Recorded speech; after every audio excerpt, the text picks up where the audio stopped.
Update ले लेते हैं। हमारे प्रमुख संवाददाता लालचंद हमारे साथ जुड़ गए हैं, सीधा उन्हीं का रुख करते हैं। लालचंद, क्या कुछ जानकारी, जिस तरीके से पोस्टर वार चल रहा है और तारीखों के बदलाव को लेकर सियासत चल रही है, क्या कुछ अटकलें हैं, क्या बयानबाजियां?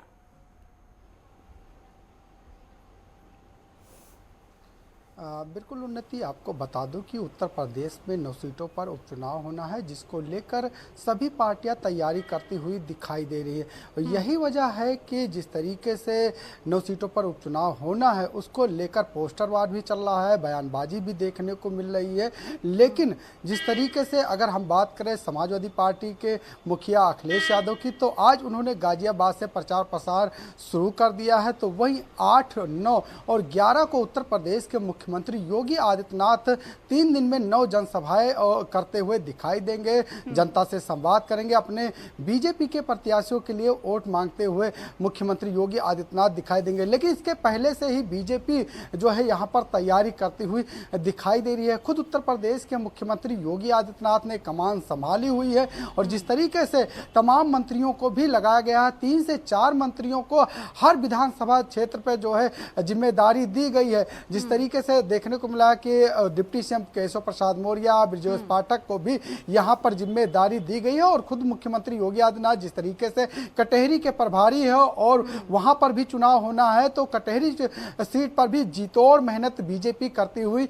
दिखाई दे रही है। क्योंकि कहीं ना कहीं बीजेपी के लिए ये चुनाव जीतना काफी महत्वपूर्ण हो जाता है, क्योंकि जो लोकसभा चुनाव में नतीजे आए थे उन्नति, उसके बाद से ही बीजेपी इन सभी 9 सीटों पर जीतोड़ मेहनत करती हुई दिखाई दे रही है। क्योंकि कहीं ना कहीं लोकसभा चुनाव से जीत से उत्साहित है समाजवादी पार्टी और ऐसे में कहीं ना कहीं समाजवादी पार्टी भी पूरी तरीके से यहाँ पर जो है तैयारी करती हुई दिखाई दे रही है। पीडीए का नारा एक बार फिर से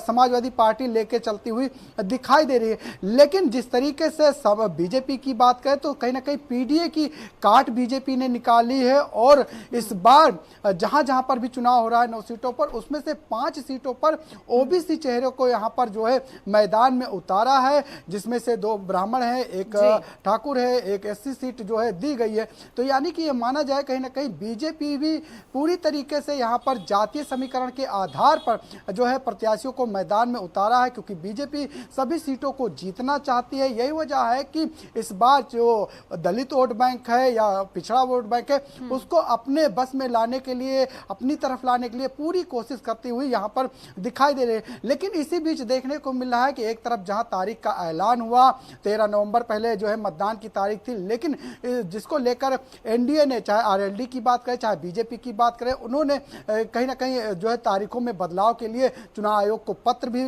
लिखा था, जिसको लेकर चुनाव आयोग ने उस पूरे मामले का संज्ञान लिया और अब मतदान की तारीख 20 नवंबर कर दी है। ऐसे में विपक्ष भी अब इस पर सवाल खड़ा करता हुआ दिखाई दे रहा है। उन्होंने सवाल उठाया है कि कहीं ना कहीं जो हार हो रही थी शायद इसकी वजह से बीजेपी ने तारीख में जो है बदलाव करवाया है, जिसको लेकर लेकिन बताया यह जा रहा है कि 15 नवंबर को कार्तिक पूर्णिमा है, जिसको लेकर तमाम जो वोटर होते हैं वो स्नान करने के लिए कोई इलाहाबाद जाता है, कोई अयोध्या जाता है, तमाम जगहों पर जो है बड़ी संख्या में जो मतदाता है वो स्नान करने के निकल लिए जाते हैं। इसके वजह से कहीं ना कहीं जो मतदान प्रतिशत है वो कम होता है। इसको लेकर चुनाव आयोग ने तारीखों में बदलाव किया है और अब 13 नवंबर की जगह 15 नवंबर को जो है मतदान होगा और 23 नवंबर को नतीजे आएंगे। लेकिन देखने वाली बात होगी कि इस वार पलटवार के बीच, पोस्टरबाजी के बीच किसके खाते में कितनी सीटें जाएंगी, ये देखने वाली बात होगी। उन्नति,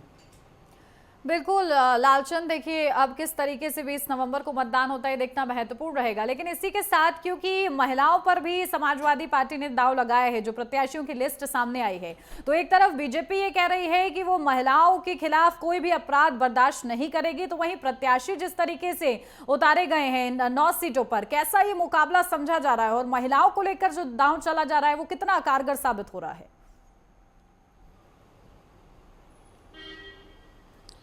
बिल्कुल उन्नति, जिस तरीके से महिलाओं को लेकर कहीं ना कहीं चाहे बीजेपी की बात करें चाहे समाजवादी पार्टी की बात करें, जो मुख्य विपक्षी दल है, कहीं ना कहीं महिलाओं पर भी दांव खेलती हुई दिखाई दे रही है। क्योंकि एक तरफ बीजेपी महिला सुरक्षा की बात करती हुई दिखाई दे रही है और आज उत्तर प्रदेश में कहीं ना कहीं महिला सुरक्षा बेहतर हुई है और यही वजह है कि बीजेपी भी कहीं ना कहीं इस पर फोकस किया है और शायद यही वजह है कि समाजवादी पार्टी भी अब इस पर पूरी तरीके से फोकस करती हुई दिखाई दे रही है। बीजेपी के महिलाओं को भी कहीं ना कहीं मात देने की कोशिश कर रही है। लेकिन देखने वाली बात होगी क्या समाजवादी पार्टी की तरफ से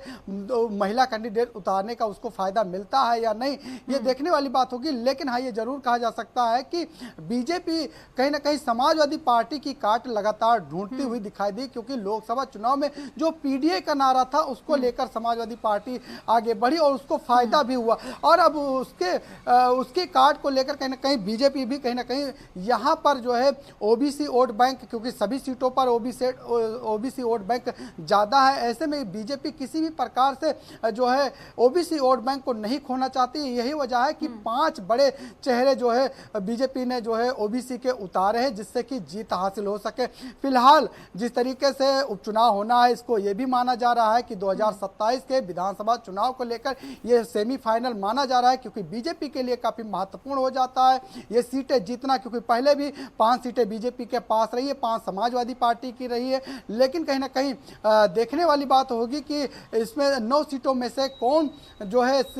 किसके खाते में कितनी सीटें जाती है। लेकिन हाँ, ये जरूर कहा जाता है चुनाव के पहले वार पलटवार का दौर दिखाई दे रहा है। एक तरफ पहले जहां तारीखों में बदलाव हुआ, उसको लेकर विपक्ष, जो मुख्य विपक्षी दल है समाजवादी पार्टी, वो आरोप लगाते हुए दिखाई दे रहे हैं। तो वही पोस्टर के जरिए भी कहीं ना कहीं जो है वार पलटवार का दौर दिखाई दे रहा है, जिसको लेकर समाजवादी पार्टी के मुखिया भी अब डीजीपी पर भी जो है आकर रुक गए हैं। जिस तरीके से उन्होंने डीजीपी के जो है नियुक्ति को लेकर जो है सवाल उठाए हैं, उस पर भी बीजेपी ने जो है पलटवार किया है कि उनके भी समय में कहीं ना कहीं कार्यवाहक डीजीपी जो हुआ करते थे, या कहा जाए कुछ समय के लिए डीजीपी हुआ करते थे, उस पर भी सवाल उठाया है। लेकिन कहीं ना कहीं अब इसी बीच 9 सीटों पर जो उपचुनाव होना है उसको लेकर कहीं ना कहीं खींचातानी जरूर देखने, और जब भी चुनाव होते हैं इस तरीके की खींचातानी देखने को मिलती है, जिससे कि जो है